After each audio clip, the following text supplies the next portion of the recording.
নির্বাচিত সংসদ সদস্য, তাকে মন্ত্রী দিয়েছে।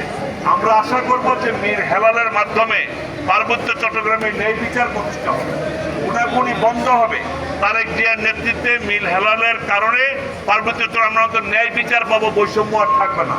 বাট এখানে পাহাড়ি সন্ত্রাসীরা তার বিরুদ্ধে উঠে পড়ে লেগেছে, বিবৃতি দিয়েছে 35 জনের। ওই দিন সাগরণী হলে এখানে ঢাকাতে সাংবাদিক সম্মেলন করেছে রাঙ্গামাটির সাবেক সংসদ সদস্য সন্তোষ তালুকদার, সে সহ অনেকজন। আবার নতুন করে কি করেছে, সরকারকে স্মারকলিপি দিয়েছে, তারা ঈদের পরে কঠোর আন্দোলন দিবে যাতে মীর হেলালকে সেই মন্ত্রণালয় থেকে অপসারণ করা হয়, পার্বত্য মন্ত্রণালয়ের মন্ত্রিত্ব দেওয়া না হয়। আমরাও সরকারের কাছে দিয়েছি, রাঙ্গামাটি, খাগড়াছড়ি, বান্দরবান, ঢাকা, চট্টগ্রাম থেকে জেলা প্রশাসক বিভাগীয় কমিশনের মাধ্যমে সরকারের কাছে আমরা স্মারকলিপি দিয়েছি।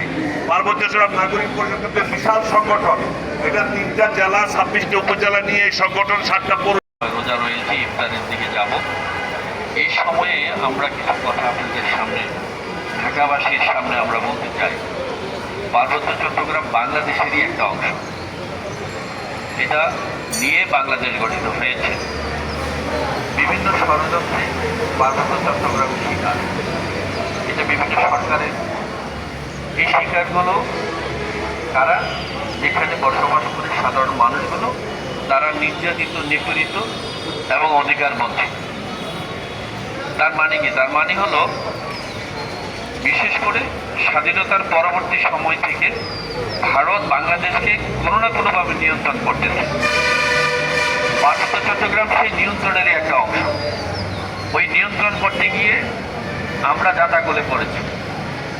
সরকার ভারতের সাথে সুসম্পর্ক করলেই পার্বত্য চট্টগ্রামের গণমানুষগুলো নির্যাতনের শিকার হয়, সাধারণ মানুষগুলো।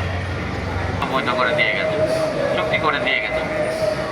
আচ্ছা, এই আপনার জেলা পরিষদ থেকে শুরু করে ওই এলাকার যে লোকাল প্রশাসনগুলো আছে সব তারা করবে। তাদের দাবি হলো সেখানে সেনাবাহিনী থাকবে না। তার মানে হলো শুধু সেনাবাহিনী না, সেখানে যারা বসবাসরত বাঙালি আছে তারাও সেখানে থাকবে না। তারা কোথায় থাকবে? তারা এই দিকে সমতলে চলে আসতে হবে। তাহলে পার্বত্য চট্টগ্রামটা কার? পার্বত্য চট্টগ্রাম শুধু পাহাড়িরাই থাকবে। এই কথাগুলো বলছে যে সরকার যখন এই দাবিগুলো মানতে নারাজ, তখন সরকারকে মনে করেন বেগদার ফলায়। হ্যাঁ, এই হলো সেক্ষেত্রে। ইয়া আল্লাহ, পবিত্র রমজান মাসে আল্লাহ ইফতারের সামনে নিয়ে মাহবুব, ইয়া আল্লাহ কত জুলুম, ইয়া আল্লাহ কত জালেমের বিরুদ্ধে প্রতিবাদ সভায় অংশগ্রহণ করেছি মাহবুব। হাজার না থাকে মাহবুব, ইয়া আল্লাহ তাদেরকে এই বাংলাদেশ পাতে সকলের দান সদকা মাহবুব, ইফতার, রোজা মাহবুব, নামাজ, সকল কিছু আমাদেরকে কবুল করে নিন মাহবুব। আলিম ওয়াতুব আলাইনা ইন্নাকা আনতাত তাওয়াবুর রহিম। সুবহান রাব্বিকা রাব্বিল ইজ্জাতি আম্মা ইয়াসিফুন ওয়া সালামুন আলাল মুরসালিন।